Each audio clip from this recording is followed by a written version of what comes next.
Hello guys, अभी हम करेंगे 10th क्लास हिंदी का पेपर जो 28 फरवरी को अभी हुआ था। उसमें सेट बी है। उसमें पहला क्वेश्चन है आपका कि द्वंद्व समास की परिभाषा उदाहरण से बतानी है। तो द्वंद्व समास क्या होता है भाई? जिसमें दोनों पद क्या हो, दोनों पद प्रधान हो। क्या हो? दोनों पद प्रधान हो, उसे क्या कहते हैं? द्वंद्व समास। जैसे कि पाप पुण्य। उसके बाद अगला क्वेश्चन है आशीर्वाद और कृषक के दो पर्यायवाची शब्द बताने हैं।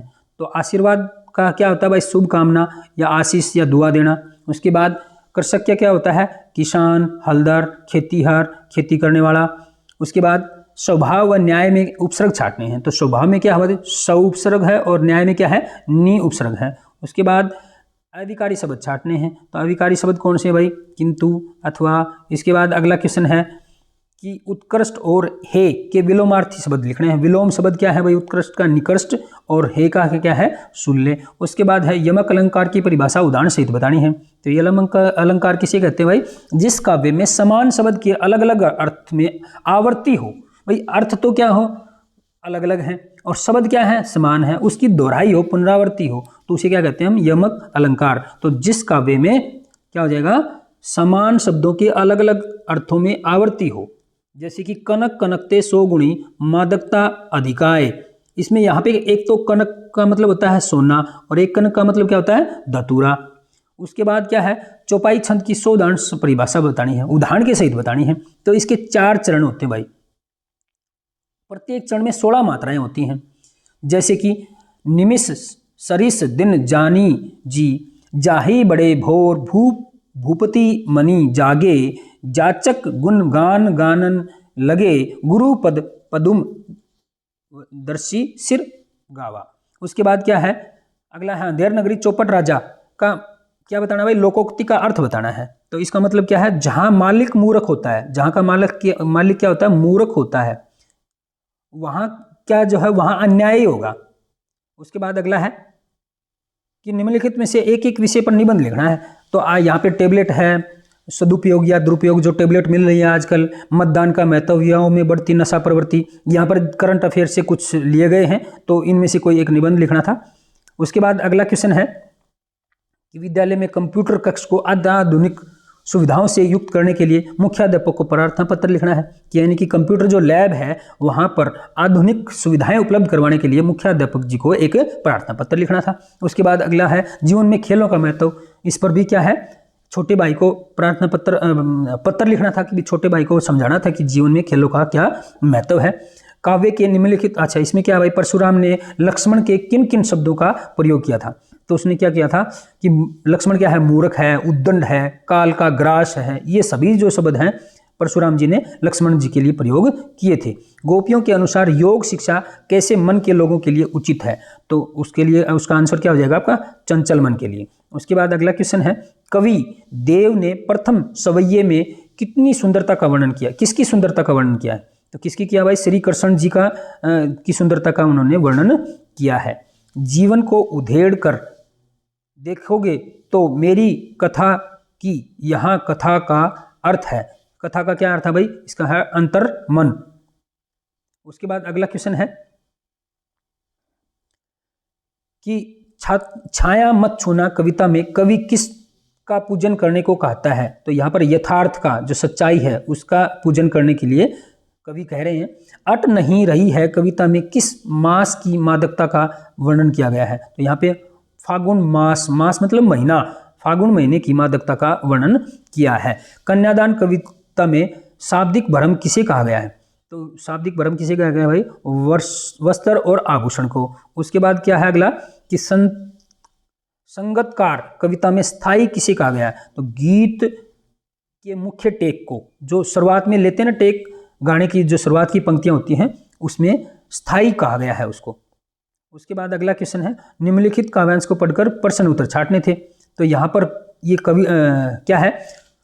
कौशिक कहाँ छई अपराध बाल दोष गुनहु गनही न साधु, सर कुटार में अक्रून को ही आगे अपराधी गुरु द्रोही, उतार दे छोड़ो बिनु मारे, केवल कौशिक सील तुम्हारे न तो यही काटी कठुर कठोरे, गुरही उरिन होतऊ शर्म थोरे।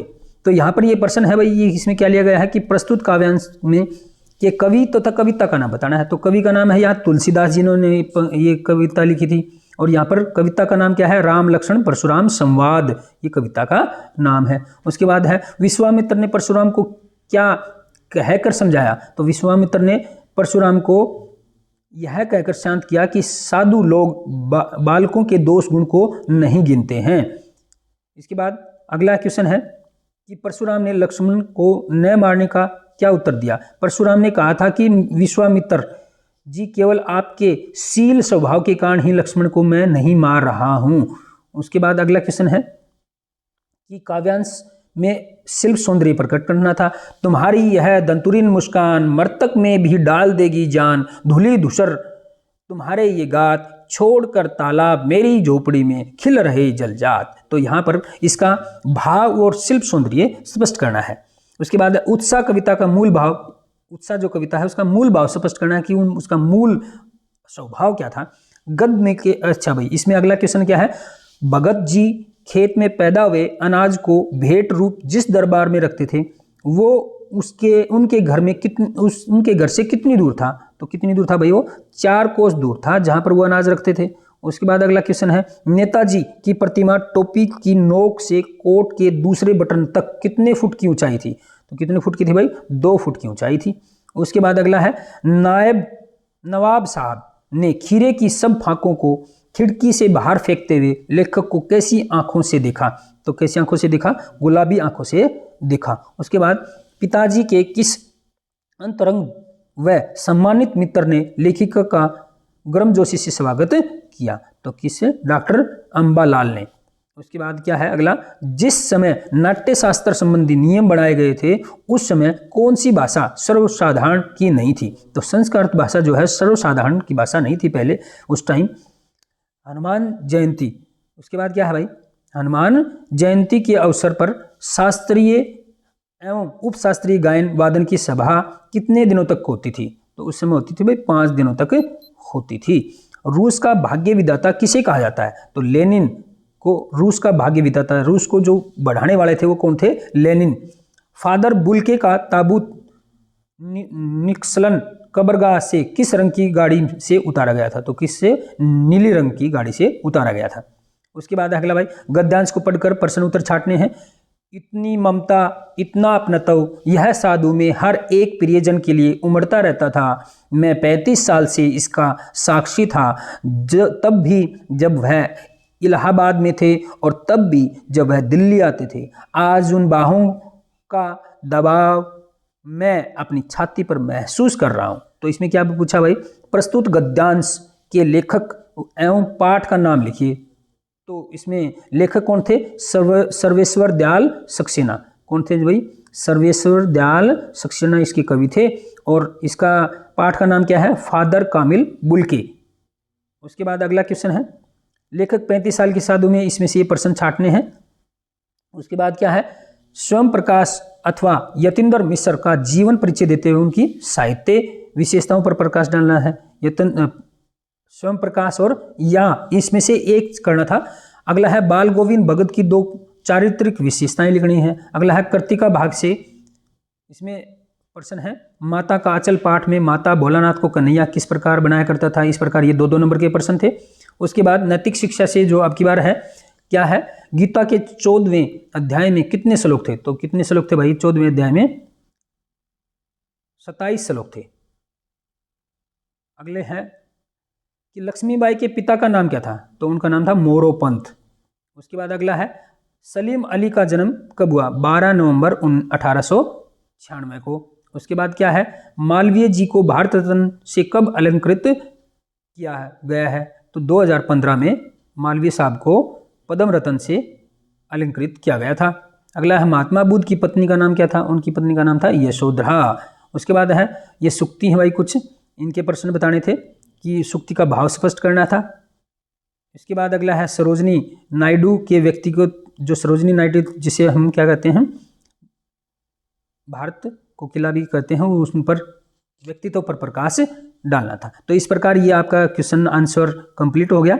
अगली जो जितने भी पेपर आएंगे, चाहे वो इंग्लिश का हो, हिंदी हो, तो अभी हो गया है, साइंस का है, मैथ का है, जितने भी पेपर हैं उसका आपका सॉल्यूशन आपको इस चैनल पर उपलब्ध हो जाएंगे। तो इस चैनल को सब्सक्राइब कर लें और इस वीडियो को शेयर कर लें ताकि अपने आंसर उनको मिल जाए। तो इस वीडियो को देखने के लिए बहुत बहुत धन्यवाद। Thank you very much.